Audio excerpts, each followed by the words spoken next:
Joy by Anton Chekhov. It was 12 o'clock at night. Mitya Kuldarov, with excited face and ruffled hair, flew into his parents' flat and hurriedly ran through all the rooms. His parents had already gone to bed. His sister was in bed, finishing the last page of a novel. His schoolboy brothers were asleep. "Where have you come from?" cried his parents in amazement. "What is the matter with you?" "Oh, don't ask. I never expected it. No, I never expected it. It's positively incredible." Mitya laughed and sank into an armchair, so overcome by happiness that he could not stand on his legs. "It's incredible. You can't imagine. Look."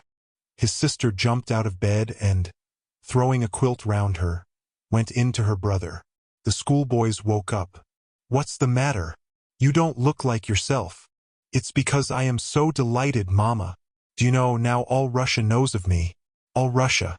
Till now only you knew that there was a registration clerk called Dmitri Kuldarov, and now all Russia knows it. Mama! Oh, Lord!" Mitya jumped up, ran up and down all the rooms, and then sat down again. "Why, what has happened? Tell us sensibly. You live like wild beasts, you don't read the newspapers and take no notice of what's published. And there's so much that is interesting in the papers. If anything happens, it's all known at once. Nothing is hidden. How happy I am. Oh, Lord! You know, it's only celebrated people whose names are published in the papers, and now they have gone and published mine." "What do you mean? Where?" The papa turned pale. The mama glanced at the holy image and crossed herself.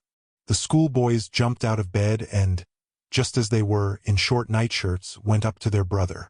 "Yes, my name has been published. Now all Russia knows of me. Keep the paper, Mama, in memory of it. We will read it sometimes. Look." Mitya pulled out of his pocket a copy of the paper, gave it to his father, and pointed with his finger to a passage marked with blue pencil. "Read it." The father put on his spectacles. "Do read it." The mama glanced at the holy image and crossed herself. The papa cleared his throat and began to read. At 11 o'clock on the evening of the 29th of December, a registration clerk of the name of Dmitri Kuldarov. You see. Go on. A registration clerk of the name of Dmitri Kuldarov, coming from the beer shop in Kozahin's buildings in Little Branea in an intoxicated condition. That's me and Semyon Petrovich. It's all described exactly. Go on. Listen. Intoxicated condition, slipped and fell under a horse belonging to a sledge driver, a peasant of the village of Durakino in the Yanovsky district, called Ivan Drotov. The frightened horse, stepping over Kuldarov and drawing the sledge over him, together with a Moscow merchant of the second guild called Stepan Lukov, who was in it, dashed along the street and was caught by some house porters. Kuldarov, at first in an unconscious condition, was taken to the police station and there examined by the doctor. The blow he had received on the back of his head. It was from the shaft, Papa. Go on. Read the rest. He had received on the back of his head turned out not to be serious. The incident was duly reported. Medical aid was given to the injured man. They told me to foment the back of my head with cold water. You have read it now?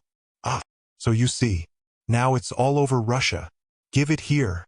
Mitya seized the paper, folded it up and put it into his pocket. I'll run round to the Makarovs and show it to them. I must show it to the Ivanitskys too, Natasya Ivanovna, and Anisim Vasilyich. I'll run. Goodbye. Mitya put on his cap with its cockade and, joyful and triumphant, ran into the street. Dear listener, we close the pages on another tale, a journey through words, imagination, and emotion. Here at the Falls Audiobook, where stories flow like a river's current, carrying you to distant worlds and uncharted depths.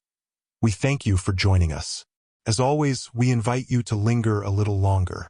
Subscribe to our channel to discover more stories waiting to be heard, each a cascade of voices, ideas, and artistry. And remember, every great story begins with a single word. Perhaps the next one will begin with you. Until our voices meet again, may your days be filled with quiet moments, rich pages, and the soothing sound of a story well told. This is the Falls Audiobook, signing off.